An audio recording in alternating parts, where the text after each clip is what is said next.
Здравствуйте, ребята! Сегодня будем проходить 16-й урок. Тема урока «Как охранять природу». Прочитайте и озаглавьте текст, определите его тему и сформулируйте основную мысль. Вы хорошо знаете, что природа верно служит человеку, кормит его, одевает, лечит и согревает. Помогайте ему трудиться и отдыхать. Когда говорят, что надо беречь природу, охранять ее, заботиться о ней, никто не должен говорить: это не мое дело. Природа – это общая забота всех людей, и ребят, и взрослых. Природа ведь и полезна, и прекрасна. Заглавие: берегите природу, или природа наша общее достояние. Тема текста: важность природы для человека и необходимость ее охраны. Основная мысль: природа служит человеку, и забота о ней – это общая ответственность каждого, а не личное дело. Прочитайте текст, выполните задание 1.11. Памятники животным. Прочитаем текст и ответим на вопросы. Вопрос первый.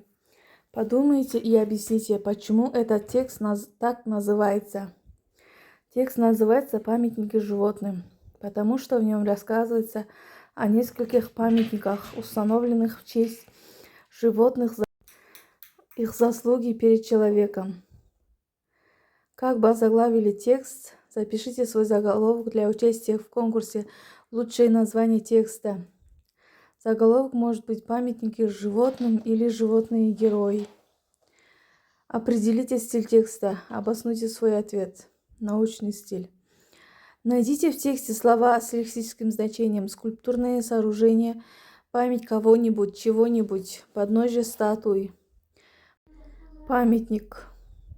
Объясните смысл словосочетания «голое место». Место, где нет ничего. Существительное «мир» в словосочетании «мир животных». Многозначное слово или амоним. Подберите к выделенным в тексте словам антонимы. Составьте тематическую группу, включающую названия животных, птиц.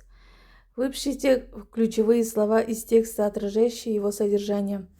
Составьте план, используя вопросительные предложения. Подготовьте пересказ текста для участия в конкурсе «Лучший пересказ». Ответьте на вопросы викторины. У какого животного есть судьба? Какое животное носит на себе дом? Кто видит ушами? Кто слышит ногами? Кто может пить ногой? Как называют художников, которые рисуют животных? Сильные, слабые, умные, глупые, сначала, после, наступление, отступление, быстро, медленно. 8-й ответ. Животные, птицы, собаки, лягушки, воробьи, гусеницы. 9-й ответ. Ключевые слова: памятники, благодарность, собаки, заслуги, спас, возвеличили, лягушка, прибор, воробей, гусеница, расправились. Какой знаменитый памятник собаке установлен под Санкт-Петербургом? О ком напоминает памятник Сен-Бернару Барри в Париже? Какое животное помогло спасти поселок на Аляске от болезни? В честь кого установлен памятник лягушке? Как воробьи спасли город Бостон от опасных вредителей? 11-й ответ. Кенгуру, улитка, летучая мышь, слон, бабочка, анималист. 120 упражнение. Разделитесь на группы и выберите одну из тем проекта «Как охранять природу». Подготовьте и защитите его в виде презентации. Защита животных. Защита растительного мира.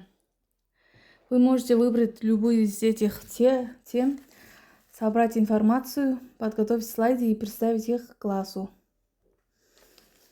Укажите верные или неверные ответы. Текст. По-казахски мәтін. Верно. Текст. Тема. По-казахски тақырып. Верно. Слово. По-казахски сөйлем. Неверно. Фольклор – это художественная литература. Неверно. Загадки, пословицы, поговорки, сказки – это произведение фольклора. Верно.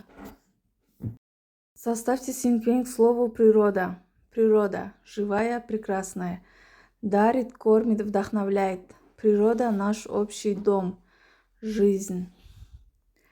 На сегодня все. До свидания.